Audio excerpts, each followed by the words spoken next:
Bueno, tengo el gusto de estar hoy con el doctor Humberto Arrue de Panamá, que es un joven colega que está desarrollándose enormemente en cirugía de hombro. Bienvenido, Humberto. Muchas gracias, Daniel. La verdad que es un gusto, un honor estar aquí y formar parte pues, de esta serie de entrevistas de personalidades muy importantes a nivel mundial de lo que nos gusta y nos apasiona, que es la cirugía de hombro.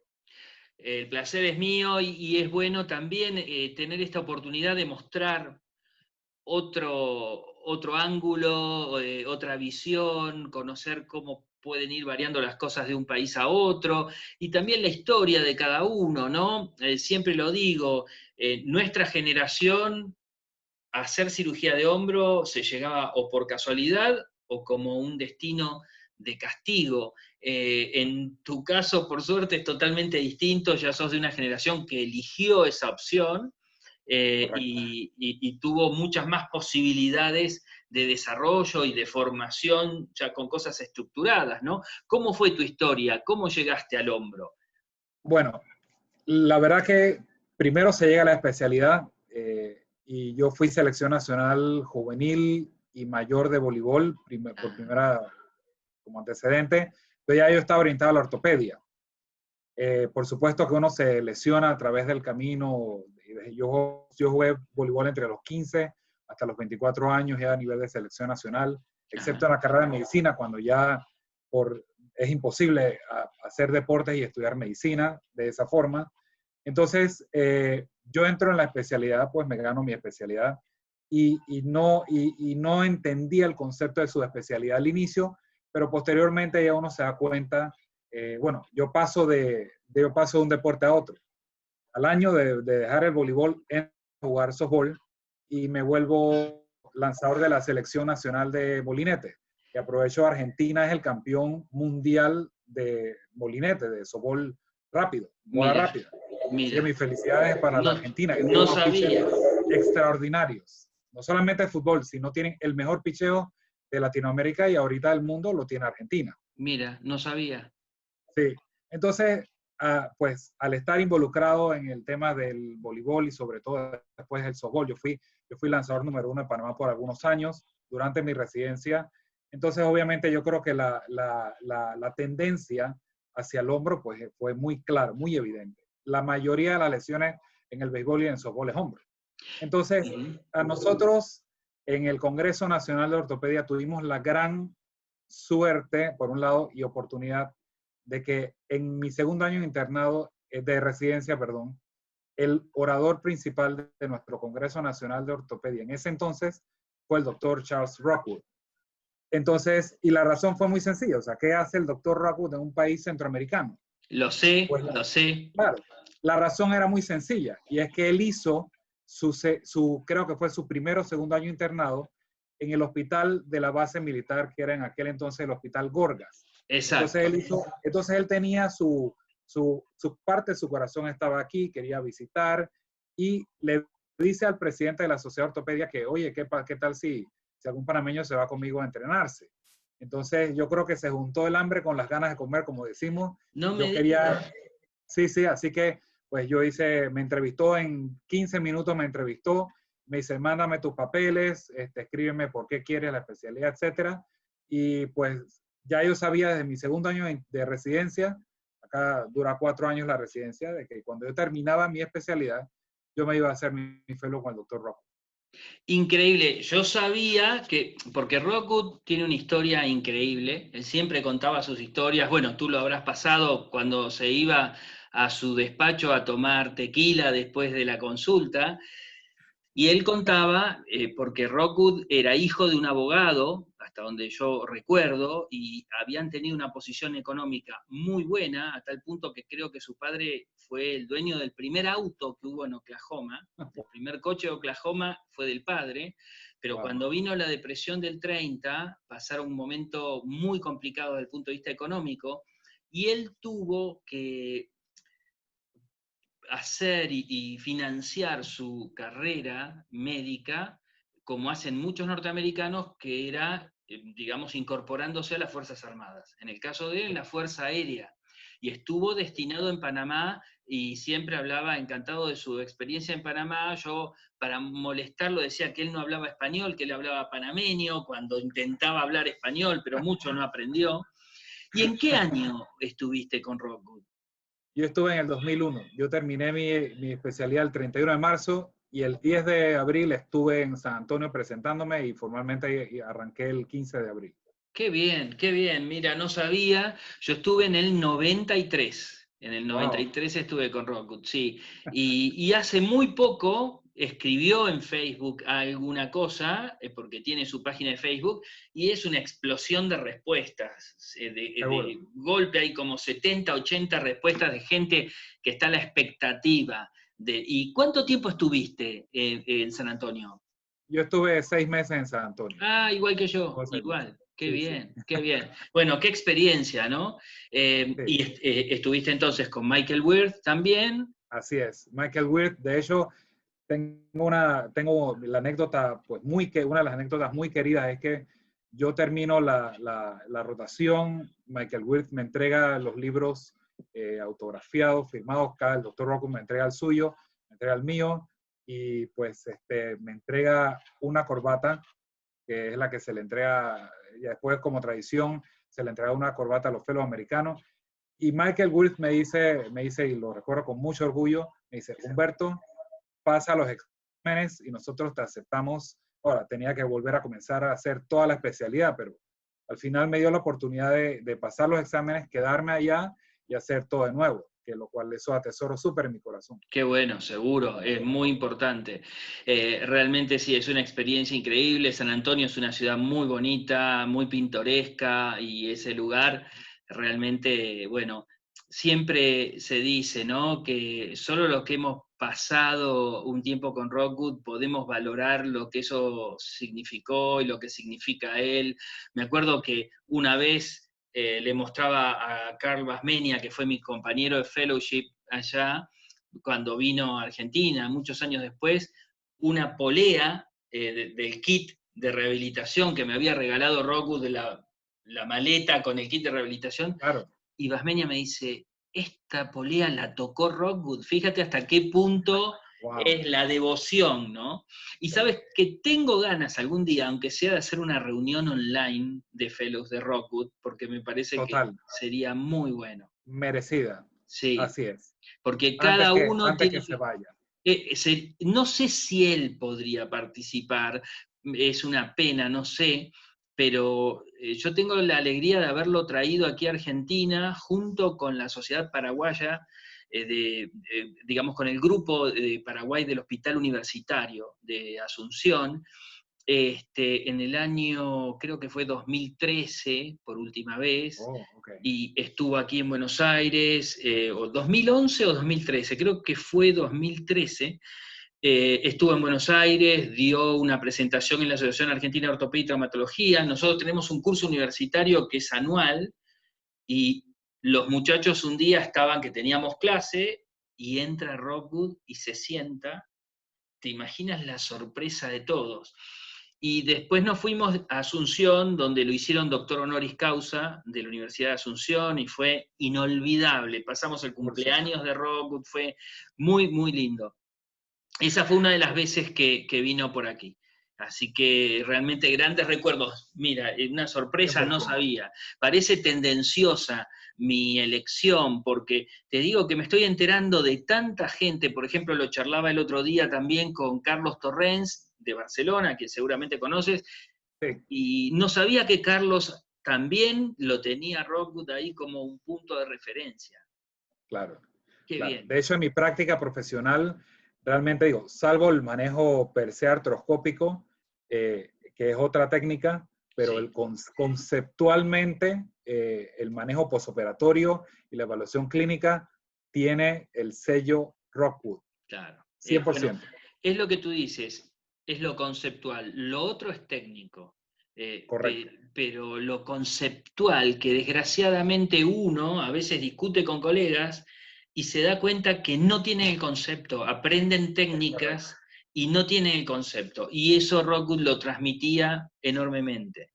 Es correcto. Sobre todo los que hacen mucha medicina deportiva, que hacen artroscopías de hombro, pero le dejan toda la rehabilitación al rehabilitador y no saben seguir al paciente, no saben cuáles son las metas que debe cumplir cada paciente dependiendo de las citas de evolución. Entonces eso es Rockwood, eso es Seguro. Rockwood. Totalmente. Así que Humberto, no te tengo que preguntar quién fue tu mentor, porque claramente fue Rockwood, sin lugar a dudas, ¿no? Así es. Rockwood, Bien, Michael Weir también, por bien, supuesto. bien, perfecto. ¿Y cómo es tu vida en Panamá? Dicho sea de paso, tuve la oportunidad de estar hace varios años y me encantó ese contraste entre la ciudad moderna, los edificios espectaculares tipo Miami Sí, y esa zona de la ciudad antigua que es maravillosa. correcto. Bueno, Panamá es un país muy privilegiado por ser punto de encuentro, el hub de las Américas de la aerolínea, de las aerolíneas más importantes, que es Exacto. Copa. Eso hace que nosotros estemos preparados para tener un centro bancario muy fuerte a nivel internacional. Tanto así que nos inventan papeles, nos inventan cosas para tratar de desprestigiar, de manera que no le quitemos los clientes a Europa y a Estados Unidos. Mira. Pero eso hace pues que nosotros acá en Panamá pues tengamos sobre todo nuestra infraestructura ha mejorado muchísimo. El canal de Panamá nos genera el 10% del ingreso bruto y con la ampliación aumentado también de 1.700 millones de dólares. Estamos en 2.300 millones de dólares anuales que se produce el canal. Entonces, eso realmente nos ha hecho de que seamos de los países con mejor índice de crecimiento económico a través de los años. Y la pandemia, aunque nos pega, los pronósticos es que la recuperación va a ser relativamente rápida y también pues no tan con un día tan importante. Entonces, Panamá, cuando la gente viene a uno como vivo aquí, se acostumbra mucho de las cosas, pero por ejemplo, cuando vino un colega de Miami a dar conferencia con nosotros acá, que es Mauricio Herrera, Uh-huh.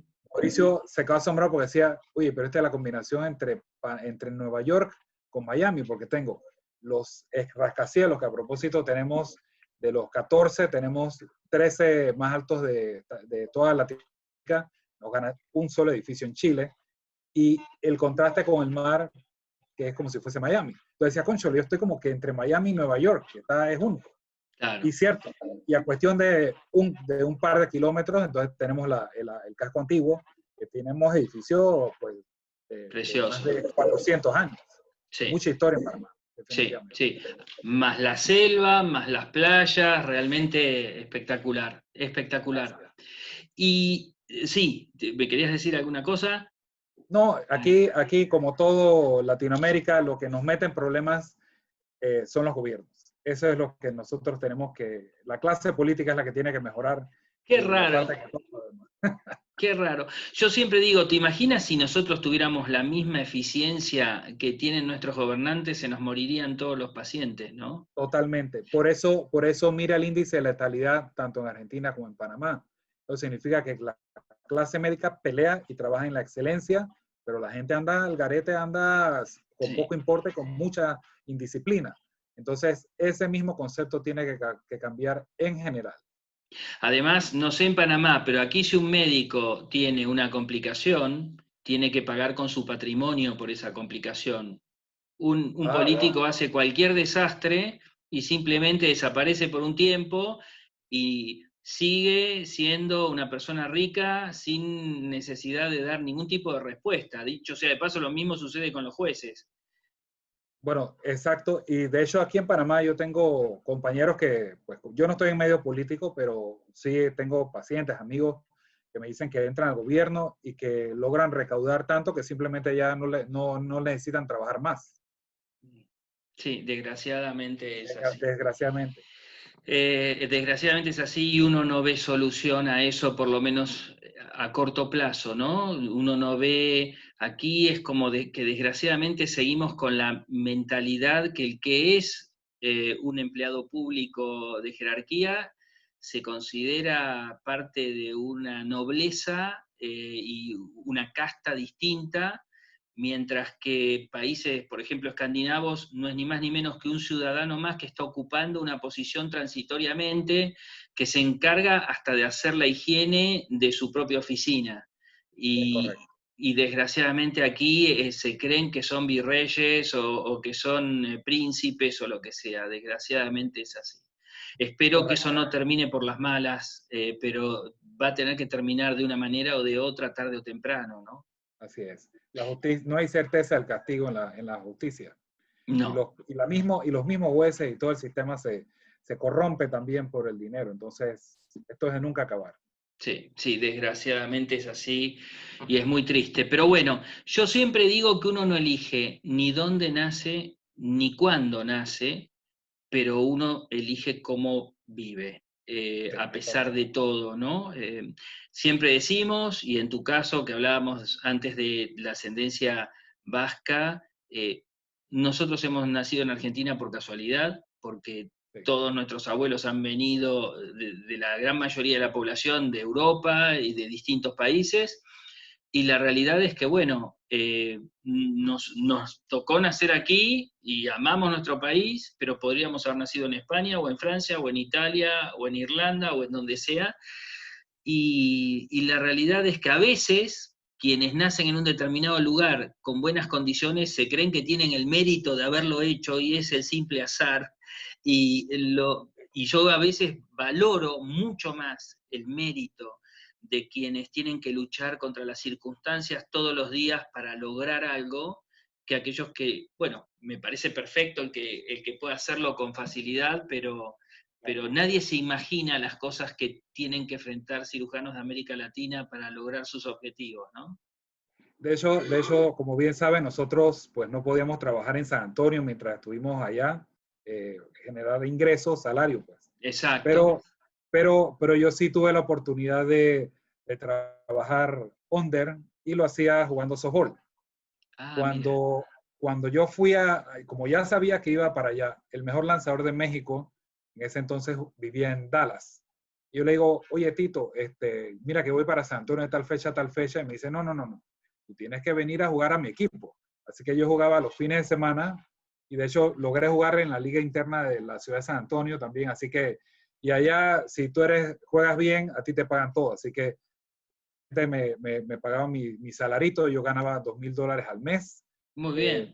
alquilaban carro, conocí muchas ciudades de tanto San Antonio y hasta fuimos a otro estado a jugar. De hecho, mi equipo logró la clasificación para los torneos nacionales en Estados Unidos y yo hubiera podido jugar porque yo tenía licencia para manejar.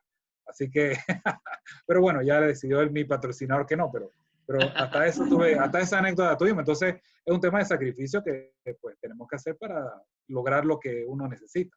Seguro. Y de todos los viajes que has hecho, ¿algún congreso que te traiga un recuerdo interesante? Algo que hayas aprendido? ¿Alguna cosa? Bueno, mira, si hay un congreso, y honestamente, y no es porque me estás entrevistando, pero yo le decía a mi esposa que me iba a reunir contigo. Y el viaje a la Argentina fue increíble. No me El digas. Mundial de Argentina y el Mundial, y aplauso de pies, porque ese Mundial estuvo espectacular, muy organizado, se cumplieron los horarios, las expectativas fueron excelentes, el pensum académico brutal, los invitados de alta categoría. Fue buenísimo desde el punto de vista académico, las instalaciones bien acomodadas, todo bien organizado. Y después del Congreso nosotros nos fuimos a Ushuaia. Uy, qué bueno. Viajamos. Yo no he Así ido que todavía. He ido a tienes que ir. Panamá, pero no a Ushuaia. Ushuaia es una belleza de lugar. Es una belleza. Realmente el paseo por el tren del fin del mundo con todo nevado fue algo extraordinario. Guardamos, de hecho me dice mi esposa, oye, pero dile al doctor que te invite para algo para viajar, Bueno, para por lo menos inventar algo. siempre hay una excusa, siempre hay una excusa. Eso ponlo por seguro, que siempre hay una Yo le, excusa. Y estamos claro, esperando que termine esta situación de pandemia porque estamos desarrollando muchos proyectos Muy bien. de talleres cadavéricos, tenemos una sorpresa que estamos preparando, que está involucrado también Carlos Torrens, que estamos viendo si se puede hacer para el año que viene, pero sí, motivos Sí. y excusas te puedo asegurar que va a haber siempre, ¿no? Seguro que voy a ir, Bueno, que vamos a ir. serás bienvenido, serás bienvenido. Te comento que en el Congreso Mundial, en realidad, primero que, como todo en la vida, se necesita suerte también, ¿no? Imagínate si el Congreso hubiera sido este año, hubiera sido una Sí. catástrofe. Caos. Sí. Yo solo sé las cosas que pasé y sin pandemia. Es decir, me han amenazado con demandarme, hemos creído que no conseguíamos el dinero para hacer el Congreso, me han atacado físicamente, lo que se te ocurra me pasó, pero por suerte conseguimos hacer el Congreso más grande de la historia desde 1980, conseguimos que el Congreso tuviera el superávit más grande de la historia, y lo bueno, Humberto, es que en realidad uno no invita a nadie. Vienen, digamos, voluntariamente todos los participantes y eso a nosotros nos genera una gratitud eterna porque ha venido casi todos los referentes mundiales del tema. Correcto. No faltó nadie. Prácticamente, a ver, habrá habido algún caso, pero la verdad es que fue una cosa que superó nuestras expectativas. Yo no lo pude disfrutar porque me tocó estar entre bambalinas durante todo el Congreso. Pasó lo que te imagines y lo que no te imagines también, pero bueno, ya como me decía Osvandré Lej, que con su sabiduría, ¿no? Él dice, jugaste un partido de fútbol en el que podés haber tirado alguna pelota afuera, te hicieron foul, te caíste, te golpeaste, pero el resultado es 5-0 y eso no va a cambiar. Estoy de acuerdo. Estoy Y de bueno, acuerdo. fue toda una experiencia realmente y fue emocionante ver a gente de todo el planeta. Nunca hubo tantos participantes de Estados Unidos, nunca hubo tantos participantes de la India, vinieron 50 colegas de Japón, vinieron 600 y pico de Brasil, realmente fue increíble, increíble. Y no solo eso también, o sea, además, Argentina en ese momento estaba representando a Latinoamérica. Yo estoy seguro Total. que había mucha especulación porque obviamente el concepto que tiene el mundo de Latinoamérica es que somos, tú sabes, juega vivo, tercermundistas, chabacanos, lo que quiera. Y la verdad que ustedes demostraron que no es así, que se puede hacer algo de altura, de nivel mundial. Se Tratamos hizo. de llevar la seriedad al extremo y realmente es como tú dices, uno tiene que demostrar el doble de lo que realmente es y por suerte funcionó todo bien. Éramos conscientes, el espíritu era que era un congreso latinoamericano que se hacía en Argentina, pero digamos, teníamos la sensación y la responsabilidad. Así como decimos lo bueno de Rockwood, también hay cosas en las que era muy cabeza dura, y él decía Claro, que un congreso mundial no se podía hacer en América Latina, porque claro, eran países muy inestables económicamente, muy inestables políticamente. Quien nos dio un respaldo gigantesco fue Brasil, con un excelente congreso en 2007, y realmente nosotros nos dimos el lujo en Japón de ganarle la postulación a Estados Unidos, y por un margen correcto, importante. correcto, Entonces, teníamos una responsabilidad enorme, no podíamos fallar después de eso, ¿no? Pero correcto. realmente ha sido interesantísimo. Y pasando un poco a la parte técnica, si yo te dijera o te preguntara cuál es tu técnica quirúrgica que disfrutas o la que tienes los tips secretos, las recetas del chef, ¿cuál elegirías? Bueno, por supuesto, lo que yo más hago ahorita es artroscopías, Ajá. preparaciones artroscópicas del manguito rotador, inestabilidad, acromoclavicular. Del día a día es artroscopía. Y prótesis de hombro podría estar haciendo con menos frecuencia, pero igual también tengo pacientes, tanto reversas, más reversas, menos anatómicas, generalmente es la tendencia. La tendencia actual, sí. ¿Y en tu práctica, alguna anécdota que recuerdes, sea en tu práctica médica o en tus congresos, en tus viajes? Bueno, la verdad que tengo muchas anécdotas. Yo creo que como cirujano, una anécdota que es de las que más me satisface es que me toca operar un muchacho que fue firmado por los Bravos Atlanta, jugó hasta AA, le dieron release allá en Atlanta, regresa a jugar los torneos nacionales, acude a la consulta con dolor y pues le hago una evaluación, tiene una ruptura de un 70% y tenía su lesión SLAP. De hecho, entra en contradicción actualmente con el manejo de los cirujanos de hombro de Major League Baseball, que es diferente a la asociación de hombro. Ellos son más conservadores con los beisbolistas actualmente y menos agresivos. Claro. Y yo le decía que por supuesto, yo a ese muchacho se fue con 3 anclas para el labrum superior y se fue con 4 anclas para el manguito rotador. Entonces se fue con 7 anclajes. Ese muchacho tomó como un año y algo para recuperarse, pero cuando regresa, gana el campeonato nacional. Lanzó 21 episodios y le hicieron 3 carreras en 21 episodios. Gana el juego de campeonato, lo lanza y lo gana. No solo eso, sino que juega para el equipo profesional de la Liga Profesional de Panamá. Quedan campeones de en ese mismo año y representan a Panamá en la Serie del Caribe como invitados, porque la Serie del Caribe es un evento muy importante de béisbol profesional. Hay hasta jugadores de grandes ligas que refuerzan los equipos y Panamá va como invitado y Panamá gana y el muchacho lanza también sus partidos. Entonces, eso es un triunfo pues tremendo. Así que de ahí pues hay muchas anécdotas. Yo creo que la otra anécdota importante que tuve así en congresos, hablando pues de congresos, es que me invitan en el 2016 en Lima, me invitan al Congreso Latinoamericano de Hombro. Yo expuse un tema que era un tema y mi trabajo de tenotomía y tenodesis del bíceps proximal en el margen articular. Entonces yo presento los casos, etc. Y pues, en términos, de repente se me acerca alguien y me dice, oye Humberto, mira, es que estás invitado para la siguiente hora, que es el fuego cruzado. Y yo, fuego cruzado. Ok. ¿Y cómo va a ser? No, bueno, te van a invitar, tú vas a ir a subir.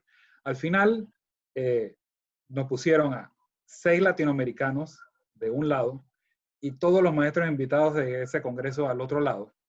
Estaban 3 españoles, estaba el doctor Itoy, y habían 2 alemanes. Y había un alemán, era la verdad que se me van los nombres, pero... Frank Golke, probablemente. Sí, que era el moderador. Sí. El tema es que el fuego cruzado, te ponían la diapositiva, tú tenías primero que describir qué veías, o sea, escuchaba la historia clínica del paciente. Entonces, bueno, la cosa es que te imaginarás el peso, yo era el más joven de todos ellos, y entonces el peso, porque yo estaba representando América.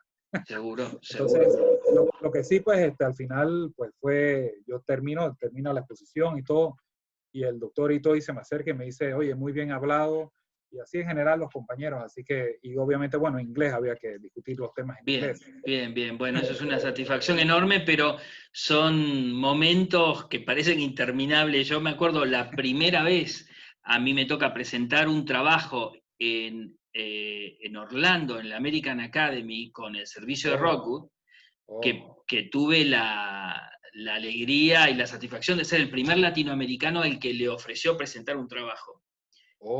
Y me encuentro un auditorio que era un salón que había entre 700 y 1000 personas. Sí, correcto. Me presenta Bigliani.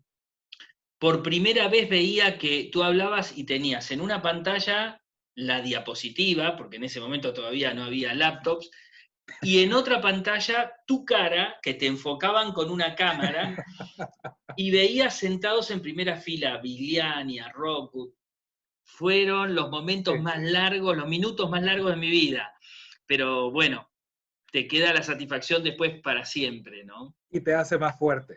Sí, exactamente. Por eso yo trato de estimular a la gente joven, sobre todo cuando tiene dudas con el inglés, de llevarlos y empezar con congresos más amigables, donde el ambiente sea más relajado, pero que se vayan fogueando. Nosotros venimos Correcto. haciendo con la Sociedad Alemana de Cirugía de Hombro un congreso cada 3 años. Hicimos el primero aquí en Mendoza, 3 años después lo hicimos en la ciudad de Colonia, en Alemania, donde se hizo un cadavérico además, y el tercero lo hicimos en Buenos Aires, y teníamos programado ir a Múnich para hacer el cuarto, y no sé qué va a pasar con Sí, todo esto, porque es todo impredecible, pero yo los aliento a que participen, y es estresante, pero para mí la satisfacción de ver médicos alemanes de primerísimo nivel pidiéndoles las conferencias a médicos argentinos que no se animaban a ir o que les costaba claro, ir, realmente es una satisfacción enorme. claro. Humberto, ¿cómo ves el futuro? Además de viniendo a un congreso en Argentina, ¿qué más ves en el futuro? Bueno, el futuro es, en Panamá, por ejemplo, a nivel local, organizar el capítulo de hombro. Es una deuda que tenemos. Ya tenemos varios muchachos que ya se han entrenado, que ya podemos hacer una junta directiva completa, y por eso es a nivel local lo que tenemos que hacer. A nivel mundial, pues la ventaja es que ahorita con estas herramientas como el Zoom, los viajes que son menos complicados cada vez más, la internet que nos facilita mucho, YouTube que te permite ver las técnicas quirúrgicas de los que postean. Realmente yo veo un momento promisorio para la cirugía artroscópica y para la cirugía en general, pero la artroscopía de hombro sobre todo, que es lo que vamos a desarrollar.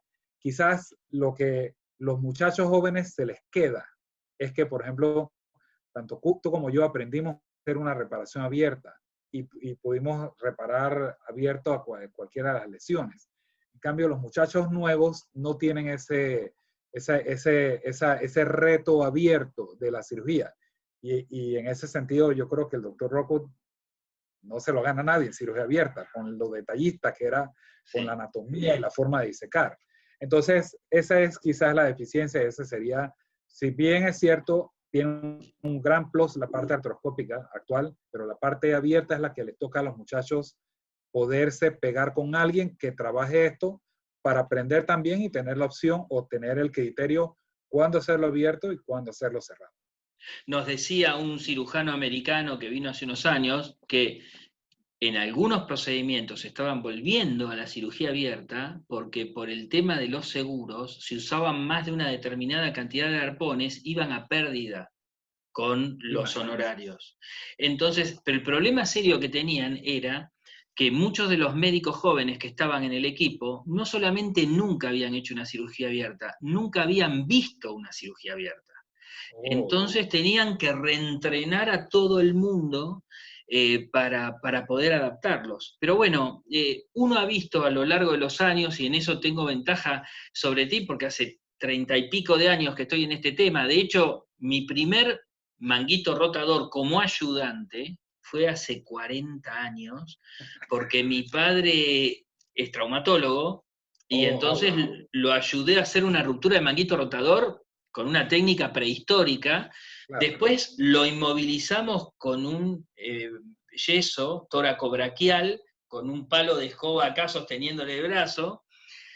Y a lo largo de los años he visto tantas idas y vueltas, tantas contradicciones, tantas cosas que parecen dogmáticas hoy y mañana te dicen todo lo contrario, tanta gente que hoy te dice blanco y mañana esa misma persona te dice negro, que realmente van decantando cosas, y por supuesto nuestra situación está mucho mejor que hace 25 años en lo que respecta a la cirugía de hombro, Correcto. sideralmente. Pero también hay muchos pasos en falsos o cosas que no son tan así como parecen, ¿no?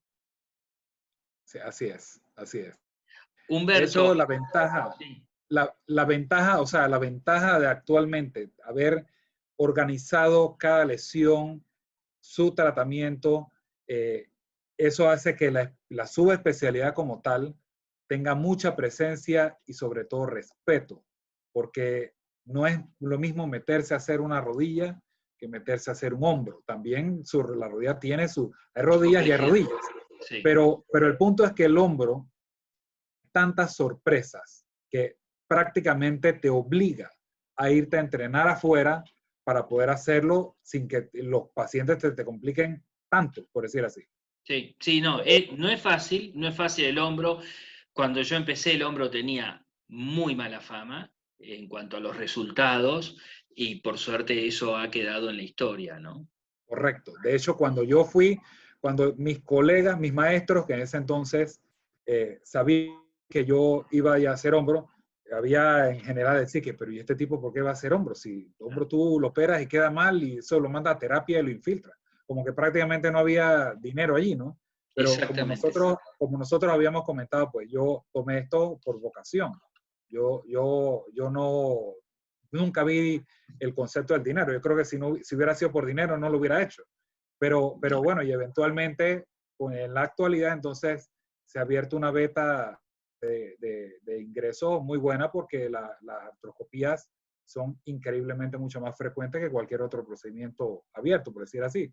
Entonces, eso entra, ya la gente entonces también te respeta, respetan a la especialidad, respetan la lesión, porque no es solamente cuando decimos inestabilidad, el que sabe ya piensa, conchole, los grupos, qué porcentaje, cuántas veces, elongación capsular, pérdida glenoidea, lesión bipolar. Entonces, no es a la ligera, por decir así. Exacto. Entonces ya hay mucho más respeto y eventualmente el futuro va a ser que la cirugía de hombro como tal va a tener que ser, va a ser cada vez más separada del resto de la ortopedia, por decir así.